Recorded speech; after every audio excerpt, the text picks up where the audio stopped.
Brought to you by GTA. We start with you. There's been a humongous winter storm churning up the North Pacific east of Japan, and that's responsible for a lot of the north swell that's coming down on us now and giving us high surf on the north-facing reefs. Hurricane-force winds are coming down, bringing a stronger breeze upon the Marianas, according to National Senior Forecaster Mike Middlebrook. And there's more activity in the North Pacific and east of Japan appearing on the satellite. There's a huge cyclone up here, and you can see all this cold air coming down. This is typical of the kind of cloudiness you see with that cold air, and those red marks are lightning flashes. So they're really having a rough time up there. Our seas are probably running 30, 40 feet in places. But down here, our seas are up around 10 feet and could come up to around 12 or 13 feet.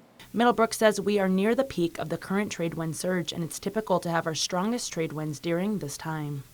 You get strong high pressure up to the north, and it revs the winds up down here in the tropics. And of course, that'll get the waves churned up and everything. So there's going to be a lot of high surf probably over the next month or two, some other surges in the trades. Light showers are expected with wind speeds at 18 miles per hour, gusting up to a peak of about 30 miles per hour.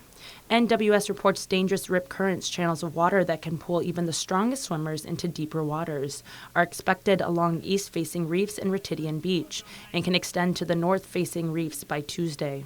Advising the public to stay out of the water and if caught in a rip current, relax and float. Do not swim against the current, but rather in the direction following the shoreline.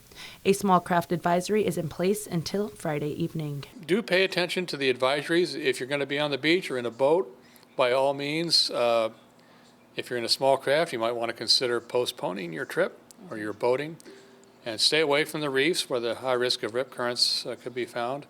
They can be fatal if you're not careful. So just go fly a kite instead of swimming today. Reporting for Guam's News Network, I'm Adriana Cotero. Brought to you by GTA. We start with you.